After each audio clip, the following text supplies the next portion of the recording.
안녕하세요, 여러분. 성경 공부 시작하겠습니다. 먼저 하나님께 기도 올리겠습니다. 사랑하는 우리들의 아버지 하나님, 은혜와 사랑 감사드립니다. 오늘도 변함없으신 주님의 은혜로 저희를 말씀 앞으로 이끌어 주셨으니 감사합니다. 주님 말씀 듣는 우리 모두에게서 아버지의 선하신 뜻이 꼭 이루어지게 되기를 우리 구주 예수 그리스도의 이름으로 기도드리옵니다. 아멘. 네. 창세기 25장 22절입니다. 그런데 리브가는 쌍둥이를 베었는데 그 둘이 태안에서 서로 싸웠다. 그래서 리브가는 이렇게 괴로워서야 내가 어떻게 견디겠는가 하면서 이 일을 알아보려고 주님께로 나아갔다. 아멘.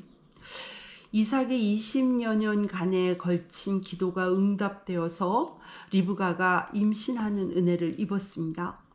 그런데 리브가의 몸이 너무 힘들어서 견딜 수 없는 지경이었습니다.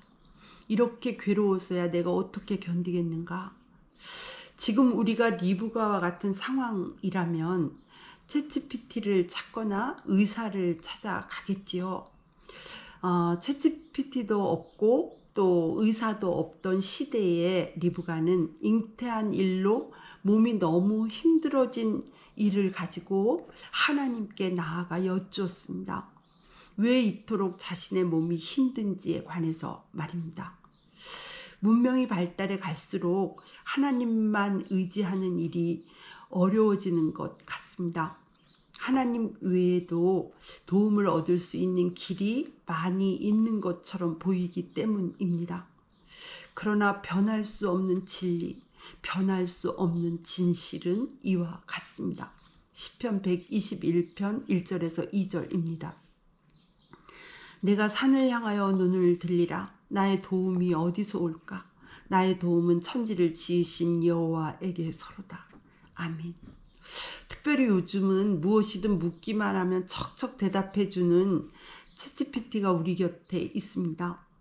챗GPT는 우리가 필요한 여러 가지 정보를 얻는 일에 더없이 편리합니다. 그러나 우리 그리스도인들은 챗GPT가 하나님의 자리를 대신하는 일이 없도록 경계하고 조심해야 할 것 같습니다. 하나님께 여쭈어야 할 것, 하나님께로부터 답을 얻어야 하는 일까지도 그에게 의존하여 거기에 묻고 거기서 답을 찾는 일은 없어야 하는 것 말입니다. 잉태하여 몸이 너무 힘든 문제를 가지고도 리브가는 하나님께 나아가 여쭈었고 하나님을 의지했습니다. 그리고 하나님은 리브가의 기도에 이렇게 응답하셨습니다. 이어지는 말씀 23절입니다. 주님께서 그에게 대답하셨다. 두 민족이 너의 태 안에 들어있다. 너의 태 안에서 두 백성이 나뉠 것이다. 한 백성이 다른 백성보다 강할 것이다. 형이 동생을 섬길 것이다. 아멘. 앞서 말씀드렸듯이 지금 이 시대에 잉태하여 몸이 너무 힘든 일을 가지고 하나님께 여쭈어 볼 사람이 있을까요? 우리 대부분은 의사를 찾거나 수시로 챗GPT에게 물을 것 같습니다. 그리고 우리는 쌍둥이를 임신했다는 사실과 임신하여 몸이 힘든 상황에 대한 객관적인 사실과 몇 가지 현실적인 조언을 그것들로부터 들을 수 있을 것 같습니다. 그러나 우리는 태아의 장래나 후손들에 관한 일들에 관해서는 결코 알 수도 들을 수도 없을 것입니다.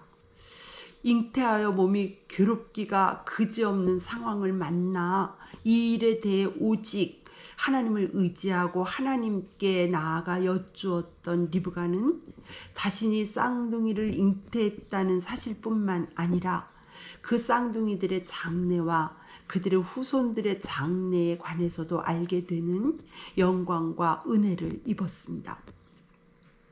그리고 이 일은 이후에 리브가가 에서가 아닌 야곱에게 장자권을 주시려는 하나님의 뜻을 세우는데 결정적인 역할을 하게 하는 중요한 계기가 되었습니다.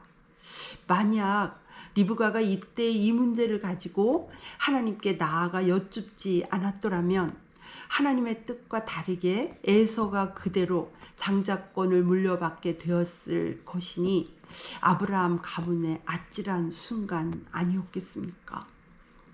잉태하여 괴로운 상황에 대해 오직 하나님만을 의지하며 하나님께 여쭈면서 그분께로부터 응답 받으려 했던 리브가의 믿음은 이렇게 아브라함 가문을 통해 보내시기를 계획하신 예수 그리스도의 계보가 하나님 뜻대로 이루어지는 일에 귀하게 쓰임받는 결과를 가져왔습니다. 그렇습니다. 리브가는 참 귀한 믿음의 사람이었습니다. 오늘 본문 말씀은 리브가가 얼마나 깊은 기도의 사람이었는지, 그가 얼마나 하나님과 깊이 교제하며 살았는지를 알려줍니다. 하나님과 교제 없이 살던 사람이 잉태에서 몸이 힘든 문제를 가지고 하나님 앞에 나아가 여쭈어 볼 리가 없기 때문입니다. 더군다나 리브가는 그의 몸이 힘든 이유에 대해 자상하게 설명해 주시는 하나님의 말씀을 모두 알아들었습니다. 참으로 굉장한 일입니다.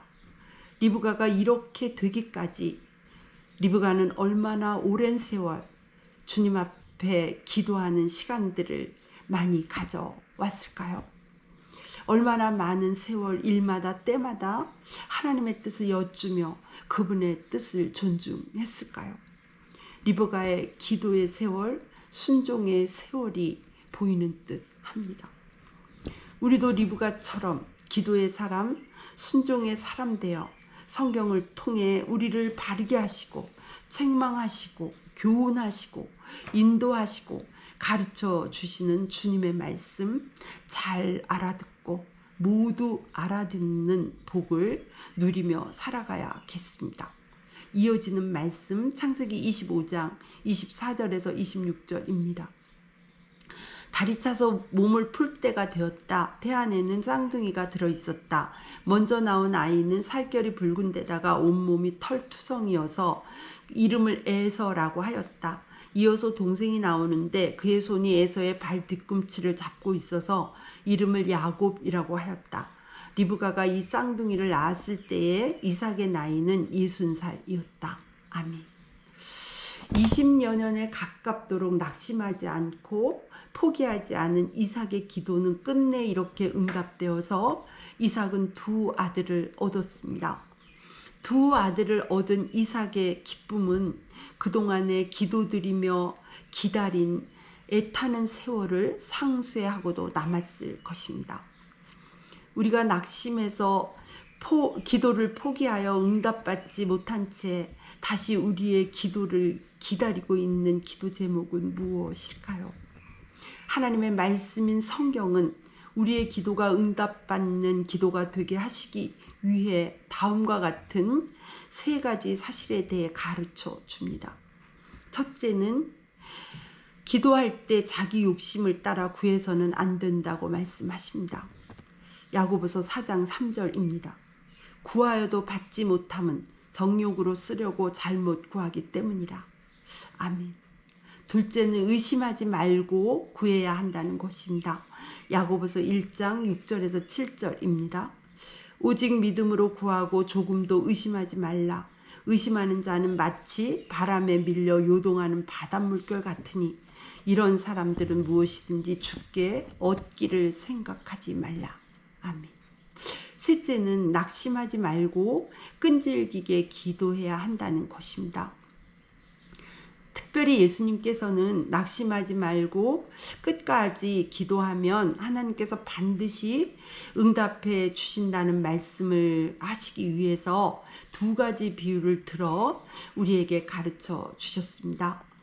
누가복음 11장에 기록된 여행 중에 떡을 구하는 친구의 간청을 들어주는 친구의 비유와 또 힘없는 과부의 간청을 들어주는 불의한 재판관의 비유가 그것입니다. 이와 같이 두 가지 비유로 거듭 말씀하신 것은 응답하시기 전에 낙심하여 기도를 포기하는 것에 대한 예수님의 안타까운 심정을 반증해 주는 것 아니겠습니까? 비유를 마치시면서 예수님의 안타까운 심정은 이렇게 더해 갔습니다. 누가복음 18장 8절입니다. 그러나 인자가 올 때에 세상에서 믿음을 찾아볼 수 있겠느냐. 아멘.